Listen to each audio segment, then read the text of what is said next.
We have an announcement finally on whether cell phones cause cancer. It's something that could affect all of us and our children. Scientists from the World Health Organization have been reviewing studies for the last week or so. I want to bring in our senior medical correspondent, Elizabeth Cohen, who joins us live with the findings. Essentially, what did they find? The World Health Organization says that the radiation from mobile devices like cell phones is a possible carcinogen to humans. This is a very big deal because you and I have done segments about this before. Sure. It has gone back and forth. And this is really the first time that a large group, and it doesn't get any more sort of prestigious in many ways than the WHO, to say that it's a possible carcinogen. It puts it in the company of several other kinds of things. And so I want to tell you what it is, and I think that might give people an idea of what we're talking about. It puts it in the company of things like lead is also a possible carcinogen, according to the WHO, as well as engine exhaust and chloroform. So that sort of gives you an idea of the kind of risk that we're talking about so here. I can't help but ask, I mean, should we be alarmed? Should we be freaking out over this information? You know what? I really hope that people who are listening to me are not freaked out.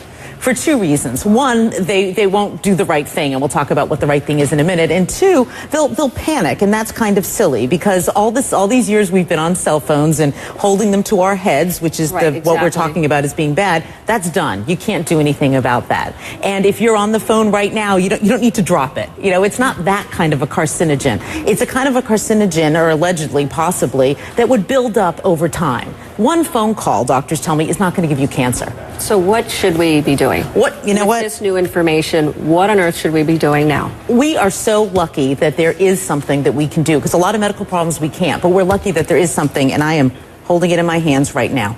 You use a device to keep that phone away from your head. Okay, I'm going to make it very simple. This is what experts that I talk to don't want you to do. This radiation is very close to your head. The minute that you put one of these in, you can hold the phone at a distance. At this distance, that radiation is dissipating. It's not going to affect you very much, if at all. Hold it away from your head, which means using a wired piece like this or a Bluetooth, or put it on speakerphone. Keep it away from your head. That's the bottom line, and it's really easy to do. I mean, I can count on one hand the number of times in the past year that I have spoken on the phone like this. I just don't do it. I'm going to change my habits. Do you have any idea, or did who say anything about whether or not it can be on your body, on your person, in a pocket, in a holster, anything like that? Did they weigh in at all? WHO really focused on gliomas, which are brain tumors, because that's what a lot of the studies have been on. But Suzanne, I've certainly spoken to experts who say that they themselves do not carry it on their bodies, that they figure why take that risk if there is a risk, and so they will carry their phones in their purses or in a briefcase. You know, they'll try to keep it a bit of a distance away from their bodies, but the jury is still out on that. And what do you think cell phone companies are going to do? How do they respond to this? Is there a way that they can manufacture a safer phone, or?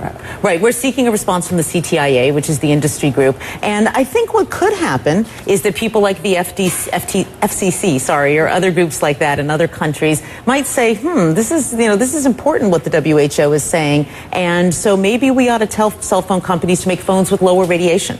You know, that's a possibility. They may say, tell cell phone companies, go back to the drawing board, come up with a phone that emits less radiation. So bottom line, for those who are watching and who've wondered about whether or not this causes cancer, right, it's all about keeping it away from your head. Right. The WHO says possibly. So experts I've talked to say, why in the world would you take the risk? Keep it away from your head by using some kind of an earpiece. All right, Elizabeth, thank you so much. Thanks. It's something a lot of people have been asking and wondering, and clearly we have something that is rather conclusive from a very prestigious organization. It is a big deal. It is. It is. All right. Thank you, Elizabeth. Thanks.